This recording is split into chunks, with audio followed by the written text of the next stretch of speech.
le moment le plus dur que j'ai eu à vivre de toute ma carrière d'actrice, c'est une journée complète où il y a le feu au maximum. C'est Jeanne qui a mis le feu au maximum. Mais je suis enceinte de 6 mois.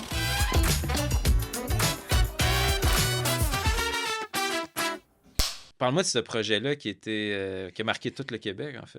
Ben, pour moi, Unité 9, c'est, avec toute la vérité, c'est peut-être les deux séries où je jouais une figure d'autorité. J'ai joué beaucoup de police Ah ouais? dans beaucoup de shows. Sérieuse, là. Oui, oui. Mais Unité 9, c'est pas une police, là, mais c'est une gardienne Mhm. de prison. C'est quand même un rôle d'autorité. Puis ce qui était remarquable dans Unité 9, bon, il y avait l'écriture de Daniel Trottier qui était formidable. Puis il y avait aussi cette espèce d'immense collégialité. Guylaine Tremblay, c'était comme le haut de la pyramide de la bienveillance, je te dirais. Hmm.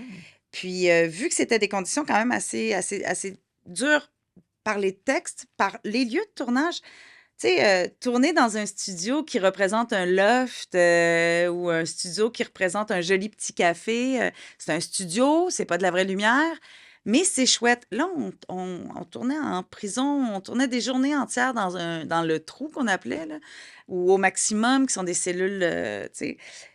Les unités, c'est un petit peu plus lumineux, les bureaux de l'administration, c'est un petit peu plus lumineux, mais le décor est dur, les scènes sont dures à jouer, les propos, ce qu'on y vit, c'est dur. Euh, Fait que pour que tout ça soit heureux et léger et que ça se fasse bien, tout le monde y mettait du sien. Hmm. Et c'est drôle parce que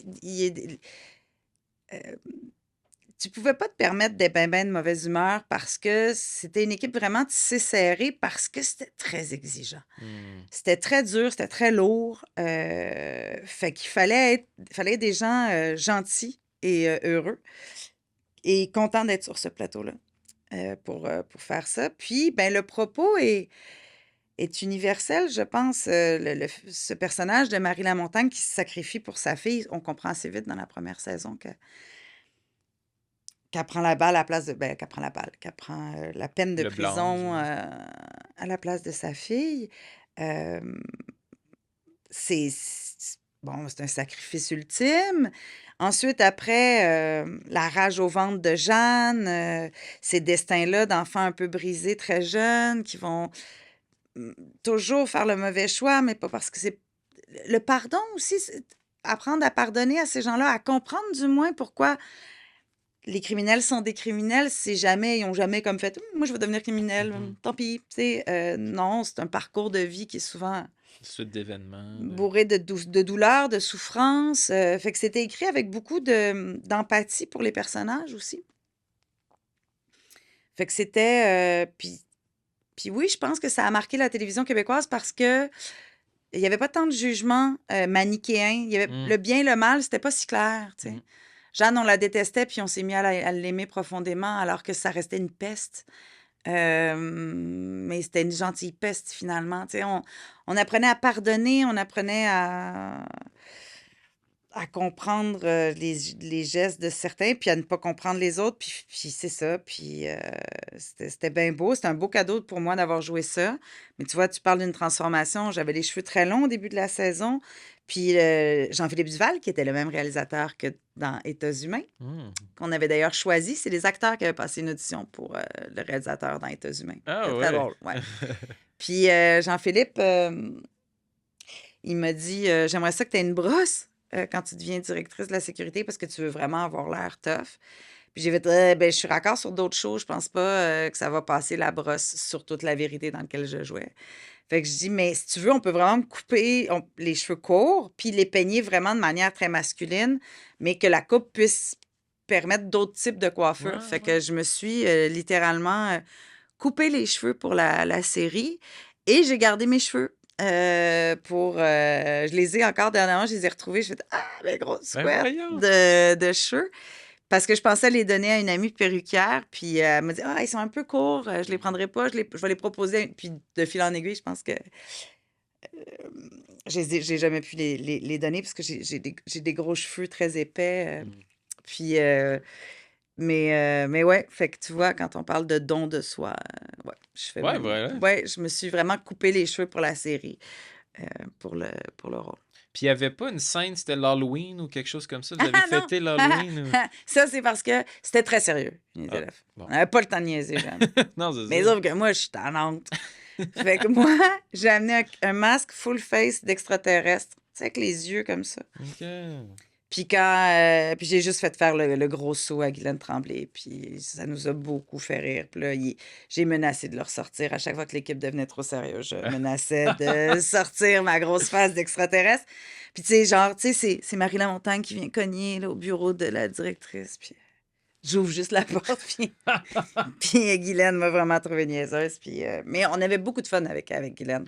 Ben c'est ça, tu disais que c'était un peu la mentor, si on peut dire, Ouais. mais qui apportait une certaine... C'est parce elle a une belle légèreté dans la vie, Guylaine. Ben, pas... Oui, elle est légère, mais c'est surtout qu'elle fait ce métier-là pour les bonnes raisons. Elle est un peu de mon école, c'est-à-dire ça s'appelle jouer. Ça s'appelle pas se prendre la tête puis s'arracher les tripes c'est-à-dire qu'on joue. Puis quand vient le temps de jouer des affaires intenses, on les joue intenses, mais on joue. Donc, 5, 4, 3, 2, 1, on joue. Mais avant le 5, 4, 3, 2, 1, on peut niaiser avec Guylaine. On peut... Bon, évidemment, il y a des scènes qui demandent plus de concentration. Il y a des scènes qui demandent plus de préparation. Mais Guylaine fait partie de ces gens qui ont beaucoup d'humour. Là. On le sait, on la connaît. Là. Puis qui aime ça quand même s'amuser en travaillant sans jamais enlever le sérieux de ce qu'on a à faire, mais on peut quand même un peu rigoler puis avoir du plaisir. Puis fait quoi, non, c'est une femme formidable. Tu parlais des scènes, c'est quoi tes scènes les plus marquantes que tu te souviens? Il y a une scène où moi puis Jeanne, on pleure dans les toilettes. Je pense qu'elle comprend que je me fait menacer, je sais plus trop pourquoi.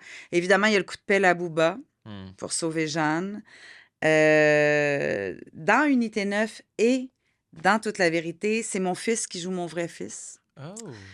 C'est Gustave, parce que c'était un enfant sage qui était toujours game de tout.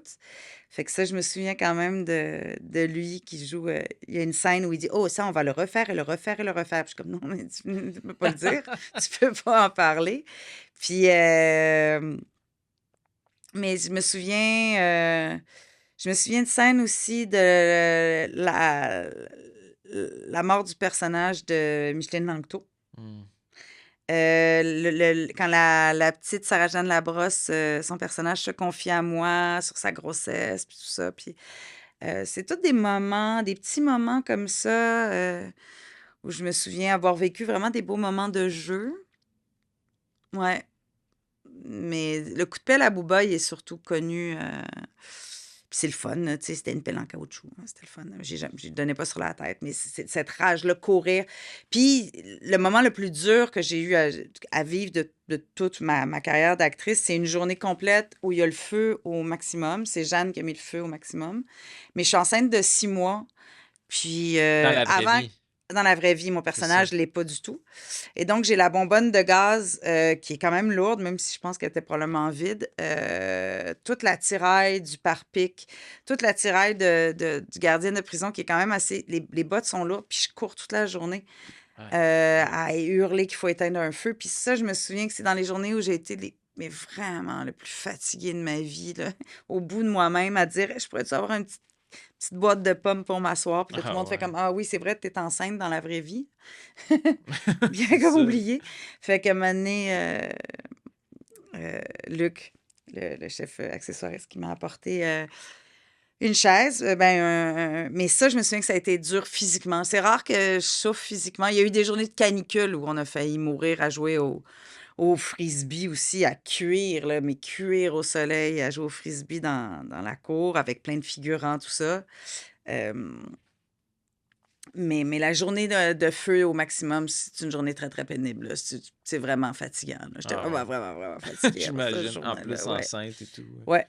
Au frisbee, je n'étais pas enceinte. Là. Ah non, bon. C'est ça. Puis tu vois, ce bébé-là que je portais là, il est arrivé dans la série 2 ans plus tard. Ah, wow. Ils l'ont intégré. En fait, le personnage a toujours eu un enfant. Puis là, on l'a vu à un moment donné.